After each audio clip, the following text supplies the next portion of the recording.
Hi everyone, it's Flo and I'm here today for another portrait of Jungkook. I chose this image because I like the mood, it's very calming and the colors are beautiful, and I love his blonde hair in this picture. So to start off, I'm starting with the eyes. I'm tracing the outline, as you can see, and I start with the fold and the darkest colors first. You can see also that I stained the canvas.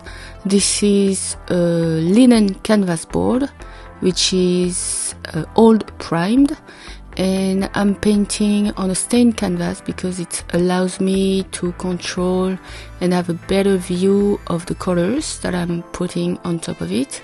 You know, when you start with a very white background, every color that you put on it looks very dark, and so when I stain the canvas, it doesn't seem that dark, and it helps me to evaluate the colors a little bit better, and also the values. As always, I like to start with the eyes because this is my favorite part to paint, and also on the face, this is the most important part of the features.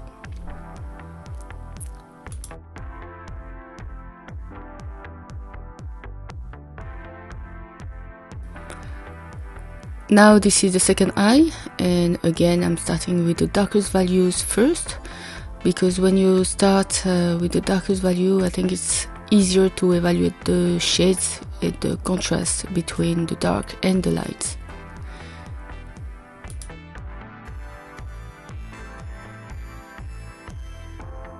I like to push the details pretty far, even at the beginning of the process, because I think in doing that, the process is not as frustrating because you see the progress little by little, but you see the progress throughout the whole process. Compared to when you go from general to details, you have during the whole process of the painting that ugly stage. You have all those unfinished areas the entire time. You are constantly fighting to get the right proportion, the lightness, the right colors, everything at the same time, and I think it's a very difficult process and it's a very frustrating time. For the nose details, what that I find very helpful is to put colors little by value, and once you placed all the colors, you can start to blend and find the middle colors, you know, the transition colors, so that the edges are not too harsh and the transition between the colors are much more softer and much more natural. Here I'm filling the cheeks very quickly because I only want to fill out all the gaps right now, and I always go back to more smoothing and more details once I'm more advanced on other stages of the painting.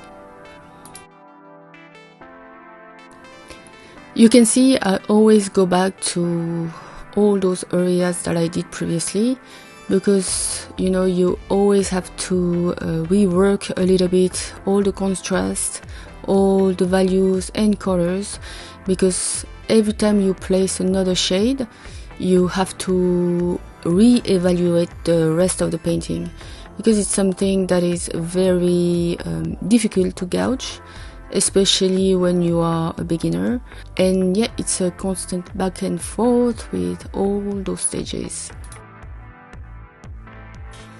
And also, when you paint those large areas, don't forget to take a bigger brush, not like me. I always forget to change my brushes and I waste a lot of time. And as you can see, the cheeks has so many different variations of skin tone.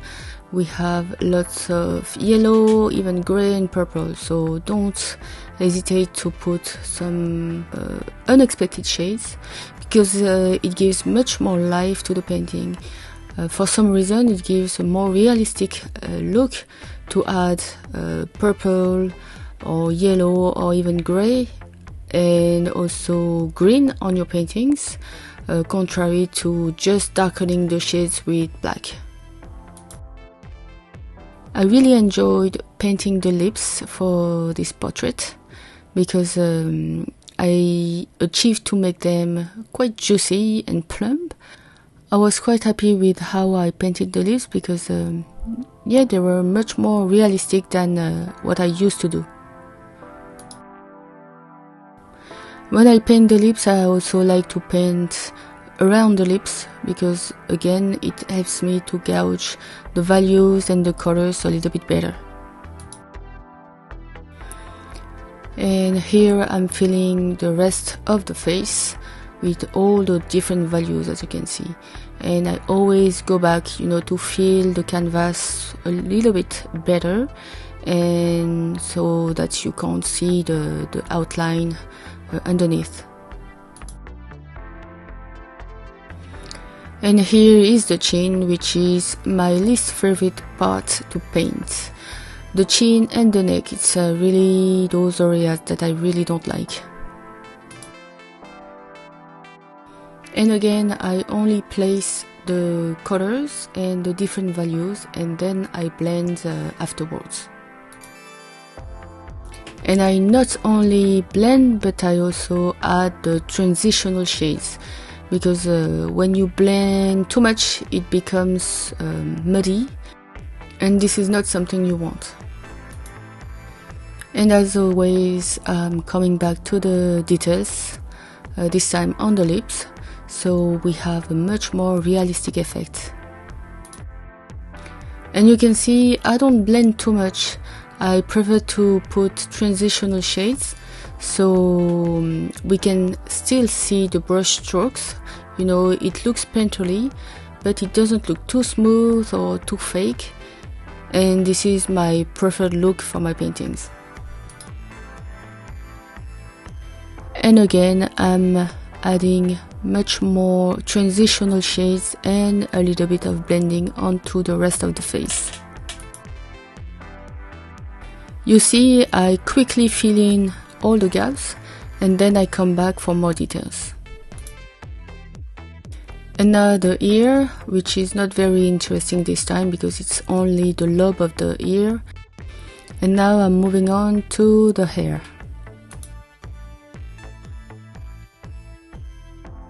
Here again we have tons of different colors and values, and I'm placing everything very quickly and go back to the details afterwards.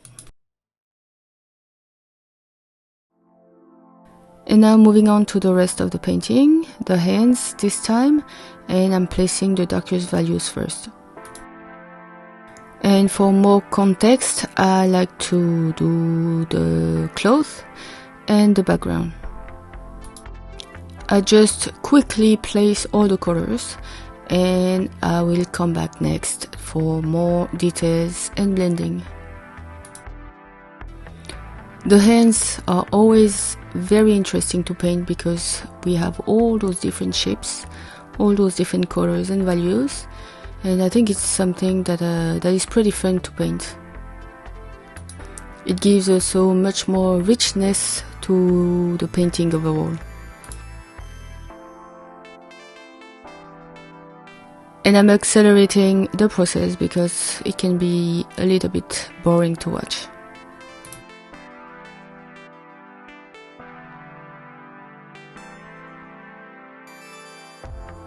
Now I'm painting the shirt, the neck, and a little bit of background.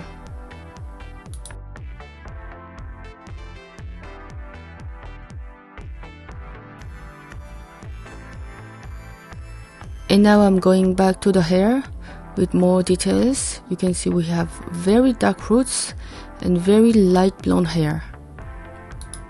And never forget all the transition colors in between the dark and the light shades. And we also have some shadows and some highlights.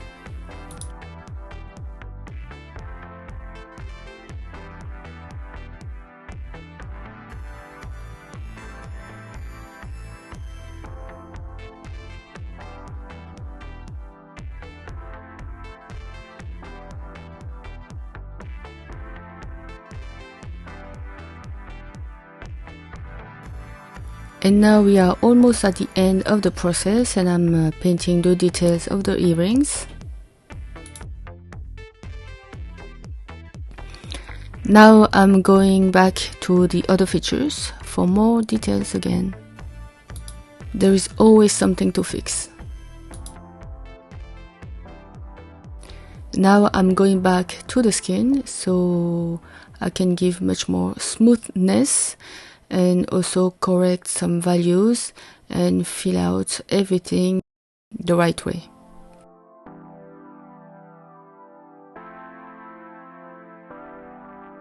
And here is the finished painting, and I really enjoyed the process. I especially like the nose and the mouth.